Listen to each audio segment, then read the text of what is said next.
I moved into the building on a Wednesday evening in late September. It was the kind of place people lived in when they weren't sure what came next. Clean enough to feel safe, but old enough that every corridor carried the faint echo of someone else's life. Apartment 303, a one-bedroom box with pale green walls, a window facing another row of windows, and a door directly opposite another door. 304. Mrs. Kellerman, the landlady, handed me the keys with practiced politeness. 304's empty, she said. Has been for years. Seal stayed on the door since the last tenant left. Her tone wasn't mysterious, just informational. I didn't think much of it. The first few nights were ordinary. The hum of the refrigerator became my new soundtrack. From outside, traffic murmured like permanent rain. I was settling into routine. Coffee at midnight, short online shifts, quiet evenings drifting into half-sleep. But on the fourth night, something broke the rhythm. The next night, same time, 2:13 a.m., a faint square of light appeared under the crack of the door across the hall. A flicker, rhythmic, sharp, like television light. I stood there in the dark corridor, barefoot, confused. The apartment was supposed to be empty. The door still had that dull strip of seal tape across the lock. I bent down. The tape was there, untouched. Dusty hole. From inside came a sound. Not voices exactly, but cadence. A man's voice, steady, narrating something. I couldn't hear words, just tone, calm, deliberate, clinical. Then silence. I waited a few seconds, then went back inside. Told myself it was maintenance work, or maybe reflection from another window. But the hallway didn't reflect. It absorbed light. The next night, same time, 2:13 a.m. This time, I didn't open my door. I just watched through the peephole. The glow returned. Soft flicker, in rhythm with words. He wakes up early, walks to the kitchen, checks his phone. I froze. Those words described my morning. I leaned closer. He scrolls for minutes until his thumb starts to hurt. Detached. Technical. Like a documentary reading my daily habits. Pressure tightened beneath my ribs. That primal signal whispering, this isn't possible. I opened the door a crack. Silence. Light gone. Every hum in the room now sounded like sentences forming. By dawn, I hadn't slept. Morning. I asked Mrs. Kellerman about 304. She frowned, flipping through a wrinkled folder. No one's there. Power hasn't been connected for years, I saw the paper. The usage record was blank, but right below, someone had penciled the date from last night. Odd, she muttered. Maybe an internal test. Her clerk laughed. I didn't. Morning.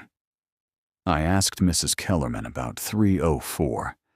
She frowned, flipping through a wrinkled folder. No one's there. Power hasn't been connected for years, I saw the paper. The usage record was blank, but right below, someone had penciled the date from last night. Odd, she muttered. Maybe an internal test. Her clerk laughed. I didn't. That night, curiosity beat reason. I prepared. Phone flashlight on. Recording app ready. Heart uneven. 2:10 a.m.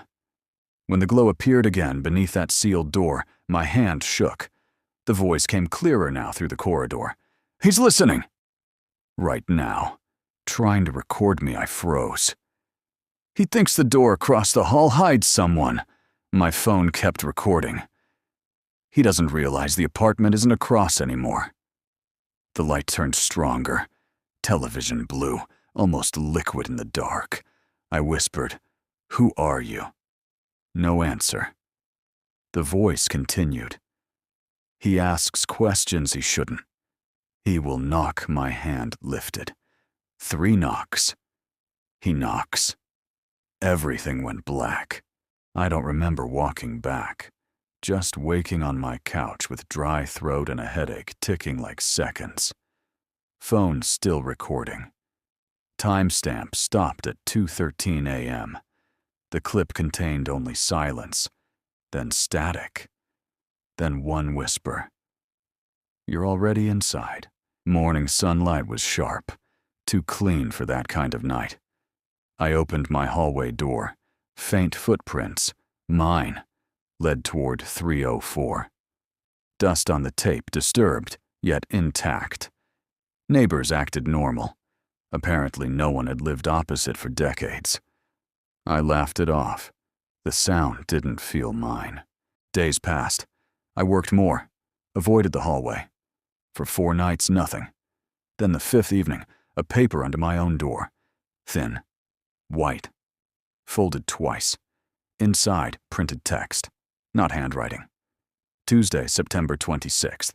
Subject, 303. Activity, wakes at night, notices illumination. Begins self-reference acknowledgement. Stage 2 approaching. I turned the sheet over. Blank. The typography matched Mrs. Kellerman's logs. I placed the note back under my door, half hoping someone would collect it. They did. Sometime before midnight, it was gone. I stayed awake, waiting, listening. 2:13 a.m. The glow no longer came from 304. It pulsed behind my own curtains. I turned slowly. The TV was on, though I'd never used it. Static. Then that same steady voice. He looks at the screen, not realizing the reflection shows another wall. I stepped closer. Static sharpened into an image. My hallway door, opposite door open. And within that dark doorway, a figure standing. Me.